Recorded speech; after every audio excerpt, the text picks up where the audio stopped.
Hello, my students. My name is Advocate Abhishek Chaube, and I welcome you to this session of Law of Contract Part 2.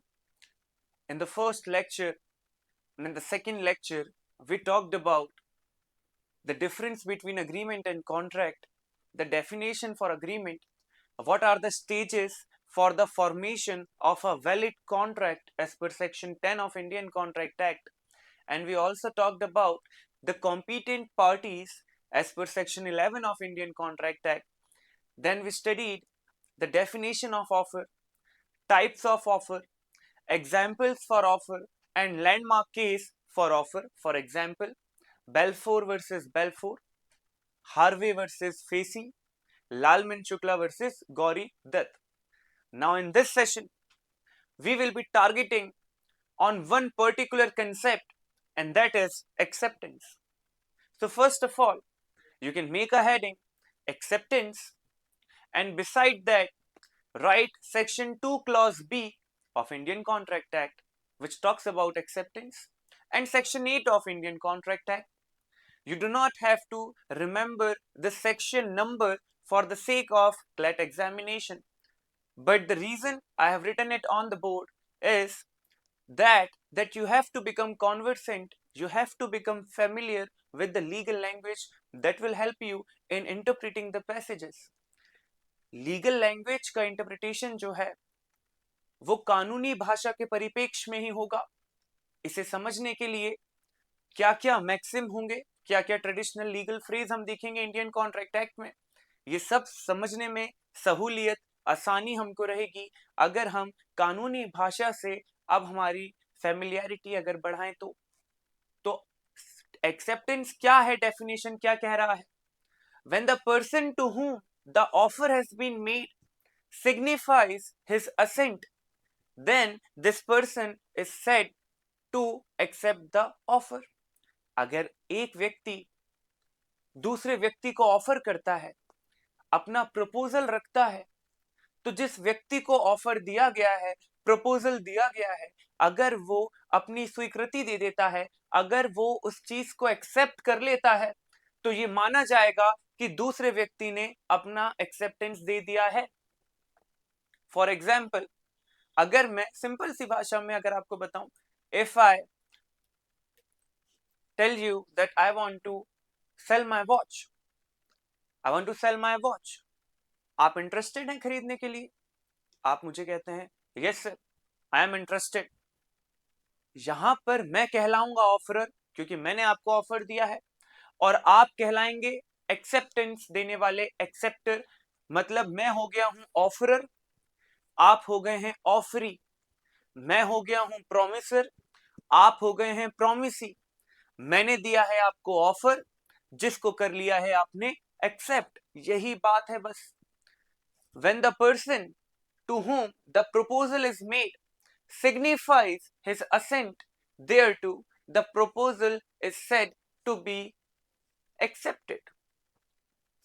सिर्फ इतना ही जान लेना हमारे लिए जरूरी नहीं है. एक्सेप्टेंस के इंग्रेडिएंट्स क्या हैं, एक्सेप्टेंस के जजमेंट्स क्या हैं, किन किन तरीकों से एक्सेप्टेंस दी जा सकती है, आज हम इस बारे में बात करेंगे. So kindly make a heading acceptance in your notebook and quickly write down the definition that is being mentioned on the board. You can take a screenshot, or I'm waiting for you 5 seconds. You can write it down. Second line, proposal once accepted becomes promise. This is very important to understand. मैं आपको समझाता हूं, जैसे इसे समझ लेना बहुत जरूरी है.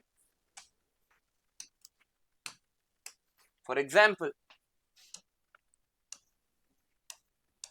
this is Ranga and this is Billa.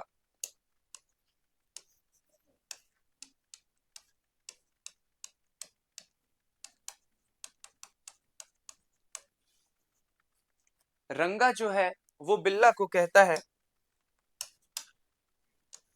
कि I want to sell my watch. Are you interested Billa, क्या तुम मेरी घड़ी खरीदना चाहते हो. बिल्ला कहता है बिल्कुल खरीदना चाहता हूं रंगा, ये बात मेरे मन में थी काफी टाइम से, मुझे बहुत इच्छा थी तुम्हारी घड़ी खरीदने की, मैं कभी कह नहीं पाया क्योंकि आज तुमने मुझसे कहा है तो बिल्कुल मैं रेडी हूं, मैं तैयार हूं अपनी एक्सेप्टेंस, अपनी कंसेंट देने के लिए। कंसेंट मतलब बेटा आपकी मर्जी, आपकी इच्छा, आपका एक्सेप्टेंस। अब यहां पर ऑफर दे दिया रंगा ने, तो रंगा हो गया offeror. Person who gives an offer is known as offeror. जिसको दिया गया है बिल्ला हो गया है ऑफरिंग। अब जिस मोमेंट बिल्ला ने अपना एक्सेप्टेंस दे दिया है, अब ये प्रॉमिस बन गया है बेटा। सर ये बात समझ में नहीं आई, प्रॉमिस कैसे आ गया एकदम ऑफर एक्सेप्टेंस के बाद? तो बेटा पहले आप समझे, ऑफर मैंने आपको पढ़ाया है प्रीवियस लेक्चर्स में। ऑफर के बाद आएगा एक्सेप्टेंस, एक्सेप्टेंस के बाद आएगा प्रॉमिस, प्रॉमिस के बाद consideration, then comes agreement, then comes enforceability by law, then it becomes a contract.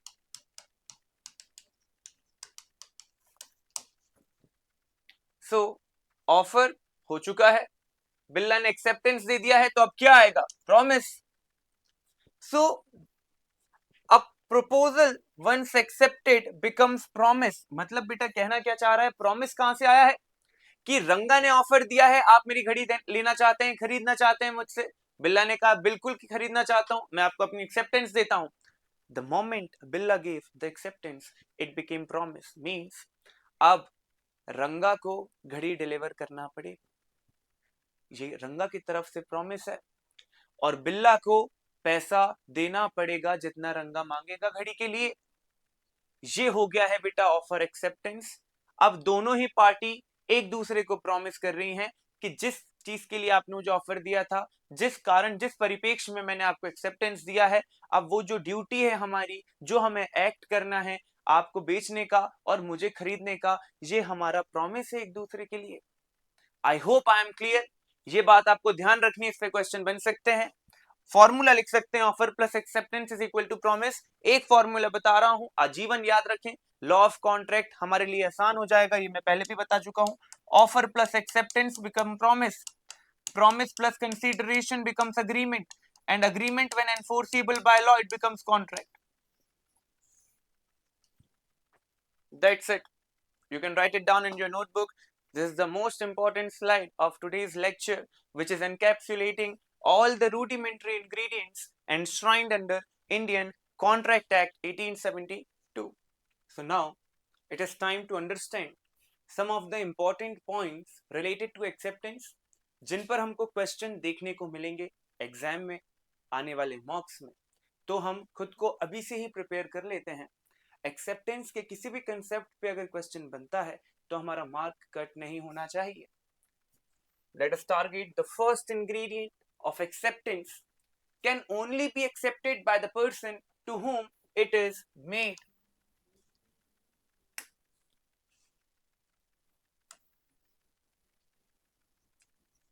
I hope इससे आपको कुछ याद आ रहा होगा।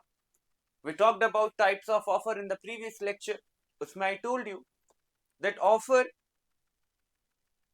could be in an express manner and can also be in implied manner. Offer general offer भी हो सकता है, स्पेसिफिक ऑफर भी हो सकता है। अगर जनरल ऑफर है तो वो सभी लोगों को दिया गया है, कोई भी कंडीशन फुलफिल करके अपने एक्सेप्टेंस दे सकता है। लेकिन अगर वो स्पेसिफिक ऑफर है, एक पर्टिकुलर इंडिविजुअल को ही दिया गया है, तो फिर कोई दूसरा व्यक्ति अपने एक्सेप्टेंस नहीं दे सकता। फॉर एग्जाम्पल, ए ने अगर बी को ऑफर दिया है अपनी बाइक सेल करने का, तो सी एक्सेप्टेंस नहीं दे सकता, एक्सेप्टेंस सिर्फ बी ही दे सकता है। पहला इंग्रेडिएंट। दूसरा ingredient, acceptance has to be absolute and unqualified. I have told you ample number of times while we were dealing with the concept of law of tort, the word absolute, whenever it comes in the question paper or whenever you see this word in your passage, so the legal interpretation of this word is absolute means completely, 100%. जैसा आपको offer दिया गया है आप उसको उसी तरह से एक्सेप्ट करें। अगर आपने आपकी एक्सेप्टेंस देते वक्त अगर कोई शर्त रखी है, कोई कंडीशन रखी है, तो फिर वो एक्सेप्टेंस नहीं होता है, वो फिर कहलाता है काउंटर ऑफर। फॉर एग्जाम्पल, अगर मैं आपसे कहता हूं कि ये जो पेन है मैं आपको 5000 में बेचना चाहता हूं, आप कहते हैं सर 5000 तो नहीं, 4200 में हम खरीदने के लिए तैयार हैं, 4200 में, 5000 में नहीं। तो द मोमेंट यू सेड कि सर 4200 में लेने के लिए तैयार हैं, 5000 में नहीं, अब यहां पे आपने क्या करा, आपको या तो हां कहना था या आपको ना कहना था, या तो एक्सेप्टेंस हो जाता या नहीं होता। आपने गाड़ी बीच में ला करके रोक दी है यहां पे। अब लॉ ऑफ कॉन्ट्रैक्ट में इसका जवाब किस तरह से आता है कि अगर आपने कोई कंडीशन, कोई चेंज, कोई ऑल्टरेशन, कोई अमेंडमेंट, कोई मॉडिफिकेशन, कोई वेरिएशन अगर ओरिजिनल ऑफर में आप ले आए तो that would be termed as counter offer. अब यहां पर मैं मजबूर नहीं हूं, कोई कंपल्शन मेरे ऊपर नहीं है कि मैं पेन आपको 4200 का ही बेचूं, मैं अब आपको मना कर सकता हूं। इसलिए कहते हैं कि एक्सेप्टेंस एब्सोल्यूट होना चाहिए, कंप्लीट नहीं होना चाहिए। अगर आपने कोई शर्त लगा दी है तो फिर वो आपने बार्गेन कर लिया है, वो फिर काउंटर ऑफर हो गया है, और काउंटर ऑफर ओरिजिनल ऑफर को टर्मिनेट कर देता है। ये हमने प्रीवियस लेक्चर में पढ़ा हुआ है ऑलरेडी। तो we are done with the first two ingredients.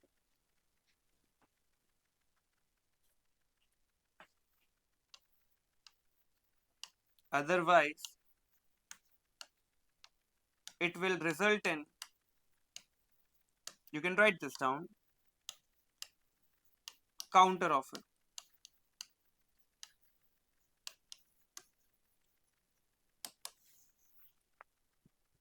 Now, must be communicated, ये भी हमारे लिए नया कंसेप्ट नहीं है।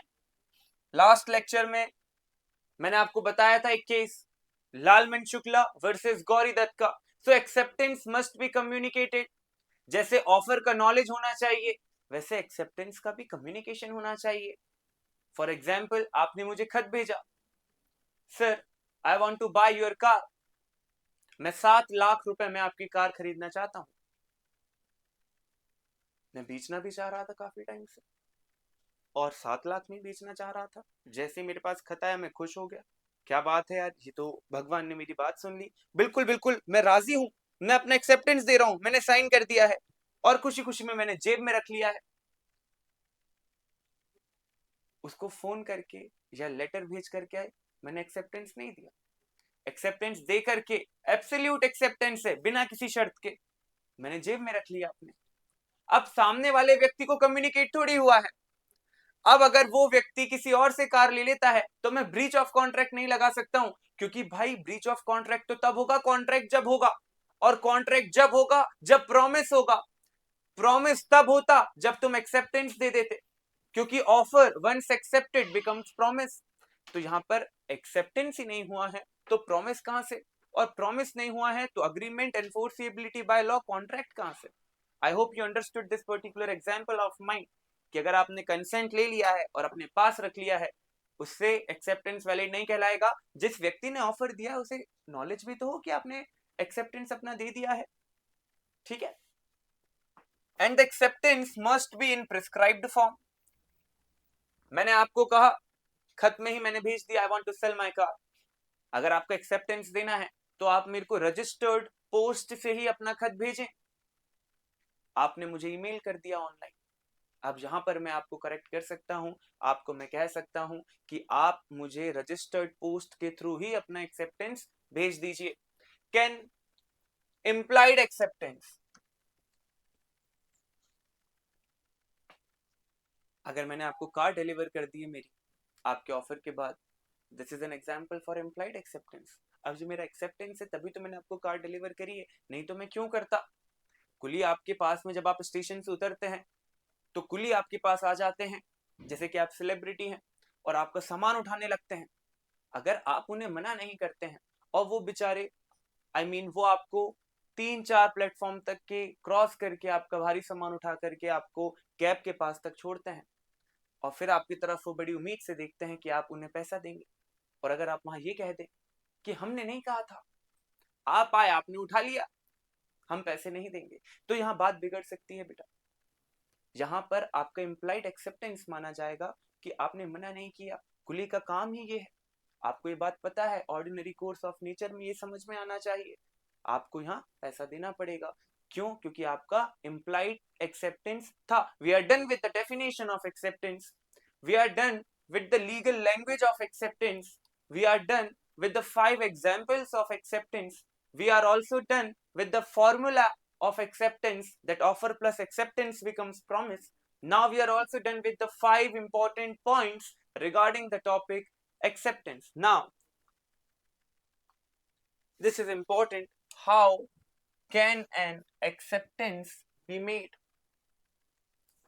एक्सेप्टेंस किन तरह से दी जा सकती है? दो हमारे पास यहाँ पे वेज हैं। First is by performing condition and second is by receiving consideration. By performing condition, इससे हम क्या समझे, इससे क्या समझना चाहिए? यहां पर एंट्री होती है बेटा landmark case, कार्लेल versus carbolic smoke ball case.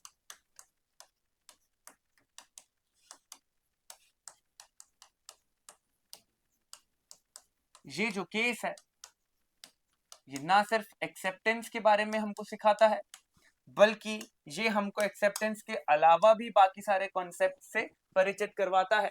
So this is one of the most important case laws enshrined in law of contract, and it is very important to remember for a longer period of time. Now, what happened in this case? Let's say this is a company.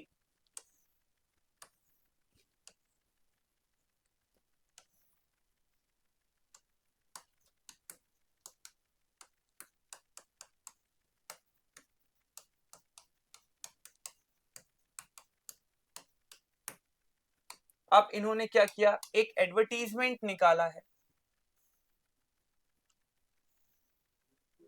Newspaper में कि हम drug manufacturing company है, दवाई गोलियां बनाते हैं, हमने एक ऐसी दवाई इजाद की है, ऐसी दवाई बनाई है। उस टाइम पे काफी इन्फ्लुएंजा हो रहा था लोगों को, जैसे आजकल भी इन्फ्लुएंजा होते हैं, हमें देखने को मिलते हैं इंस्टाग्राम पे, इन्फ्लुएंसर कम होते हैं, इन्फ्लुएंजा ज्यादा होते हैं। उसी प्रकार से एक बीमारी इंग्लैंड में उस टाइम पे चल रही थी, तो उससे लड़ने के लिए एक दवाई बनाई गई, स्मोक बॉल। आप इसे ड्रग समझ लें, एक दवाई समझ लें, एक मेडिसिन समझ लें।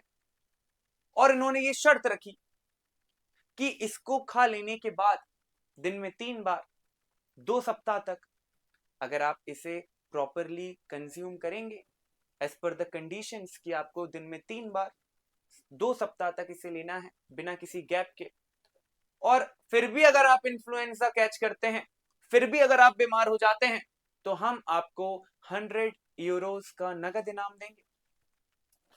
तो ये एडवर्टीजमेंट इन्होंने पेपर में निकाल दिया।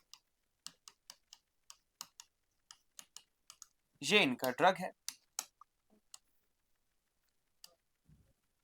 और साथ ही में इन्होंने लिख दिया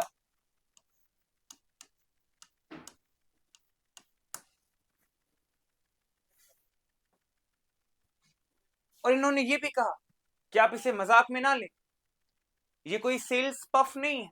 आर्टिस्टिक लिबर्टी लेकर के कंज्यूमर्स को अट्रैक्ट करने के लिए एक ऐसी बेसलेस बात हमने नहीं करी है।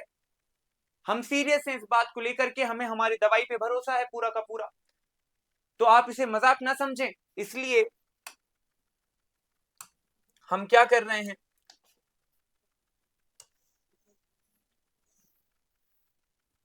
हम पंजाब नेशनल बैंक में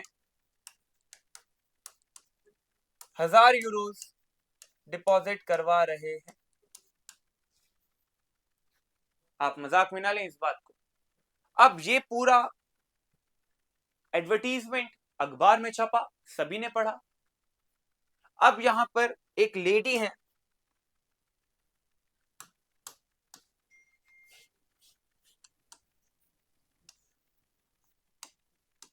कार्लेल,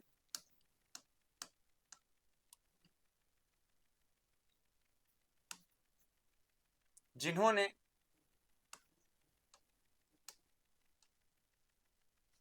जैसे ही दवाई ली, कुछ दिन तक इन्होंने एज पर द प्रिस्क्रिप्शन दवाई ली, 3 दिन 2 सप्ताह तक। उसके बाद भी इनको इन्फ्लुएंजा हो गया, उसके बाद भी ये बीमार हो गई। अब इन्होंने क्लेम किया कि मुझे 100 यूरो चाहिए जो आपने प्रॉमिस किया है। कंपनी तक बात कही, कंपनी ने कहा मैम आप तो सीरियस हो गई, ये तो मजाक चल रहा था, आप इतना भी नहीं समझती। अगर ऐड आ रहा है, लड़के ने डीओ लगाया है और उसके पीछे बहुत सारे उसके चाहने वाले पीछे पीछे आ रहे हैं, तो ये कोई लिटरल इंटरप्रिटेशन में थोड़ी लेंगे मैम।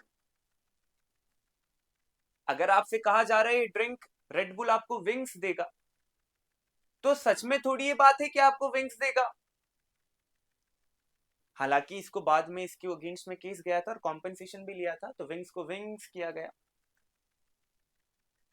अगर डेयरी मिल्क खाने के बाद दुनिया चॉकलेटी हो जाती है, दिखने लगता है सब कुछ, ऐसा एडवर्टीजमेंट में बताया है, और आपके डेयरी मिल्क खा लेने के बाद दुनिया चॉकलेटी नजर नहीं आती है, तो आप क्या कॉम्पेंसेशन लेने आएंगे हमसे? तो ये बात समझने के लिए हमारे लिए जरूरी है कि वो एडवर्टीजमेंट इस एडवर्टीजमेंट से अलग है।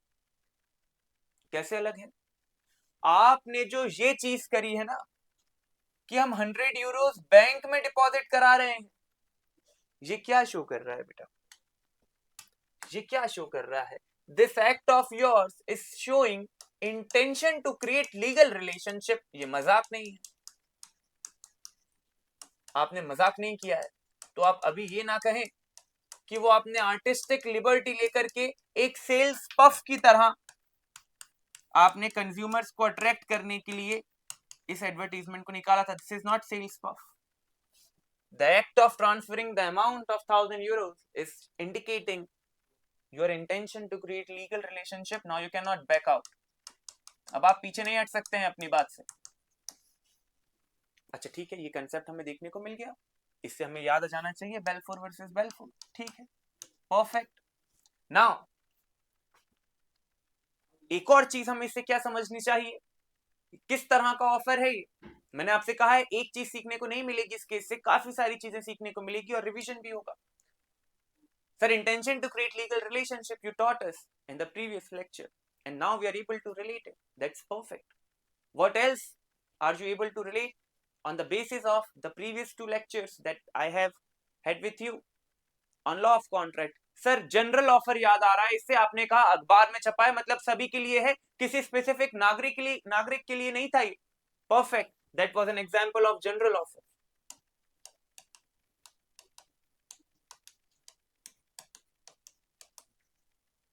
That was an invitation to offer. Invitation to offer. General offer. Intention to create legal relationship. ये 3 चीजें हमें यहाँ सीखने को मिली। मतलब यहां पर अब बेटा इससे लेडी को कॉम्पेंसेशन फिर मिला, इस लेडी को फिर 100 यूरोस दिया गया। तो यहां से हमें सीखने को क्या मिला? Section 2 clause A offer, offer में general offer and invitation to offer हमें सीखने को मिला।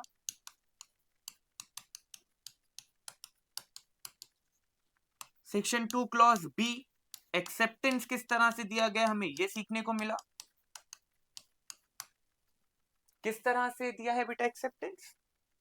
By performing conditions. आपने कहा था ना 2 वीक तक 3 टाइम्स अ डे लेना है, हमने लिया। मतलब ये condition which was printed, the condition which was printed on the packaging of a product, of your product, हमने वो सारी फुलफिल की है। Still I caught influenza, you are liable to pay compensation, you are liable to pay the reward price. तो condition यहाँ perform करी है। तो section 8 of Indian contract act, ये आपको बस एक बार रीड करने हैं जो सेक्शन में लिख रहा हूं, ताकि आपकी लीगल लैंग्वेज से अब दोस्ती होने लगे। That's it. If you have any doubt in this particular case law, you can write your doubt or you can leave your doubt in a comment section. I'll resolve it, I'll clear it within 24 hours. Okay. So that's how we are done with this particular most important case law of Indian Contract Act, which taught us the meaning of general offer, invitation to offer, offer, acceptance, and conditions related to acceptance. Now acceptance consideration को receive करते हुए भी दिया जा सकता है. For example, आप लोग चेयर्स मैन्युफैक्चर करते हैं and you are a lawman, I am also a lawman. Sir हमने पढ़ा हुआ है, इंडियन कॉन्ट्रैक्ट एक्ट आप पढ़ा रहे हैं, इतना हमें समझ में आता है, इतना कॉम्प्लेक्स नहीं करना है. मैंने कहा ठीक है, ट्रांजैक्शन हम कॉम्प्लेक्स नहीं करेंगे, मैं एक काम करता हूं. मैंने क्या किया, यहां पे आप ध्यान से सुने. एक खत पे मैंने लिखा कि I want to buy your 20 chairs. आपकी मैं 20 चेयर खरीदना चाहता हूं आपकी दुकान से. एक चेयर की कीमत है 1000 रुपए. मेरा ऑफर है, मैं खरीदना चाहता हूं. और अगर आप एक्सेप्टेंस दे रहे हैं तो साथ में दूसरा लिफाफा भी भेजा है मैंने 20,000 का. आप एक्सेप्ट कर लें और डिलीवर करा दें. अब अगर आप दोनों लिफाफे एक्सेप्ट कर लेते हैं, मतलब आपने कंसीडरेशन रिसीव कर लिया है. कंसीडरेशन मतलब बदले में क्या मिल रहा है, सेक्शन 2 क्लॉज डी. तो मुझे बदले में 20 चेयर मिल गई, आपको बदले में 20,000 मिल गए, पहले ही मिल गए. अब आप डिलीवरी कर देंगे. क्यों? क्योंकि आपने कंसीडरेशन पहले ही रिसीव कर लिया है. That's it. That's how we are done with the concept of acceptance in Indian Contract Act. We did a landmark case of Carlyle versus Carbolic Smoke Ball case. We dealt with the definition. We dealt with the formula. We dealt with the important 5 points related to acceptance, जिस पे questions हमको देखने को मिलते हैं. Now, if still there is any doubt, you can drop your doubt in the comment section. I'll see you soon in the next lecture, जिसमें हम consideration के बारे में बात करेंगे. और इसके अलावा अगर आप कोई टॉपिक पढ़ना चाहते हैं तो ये भी आप मुझे बता सकते हैं. So that's all for today's lecture. My name is Advocate Abhishek Chaube. Take care. See you in next lecture.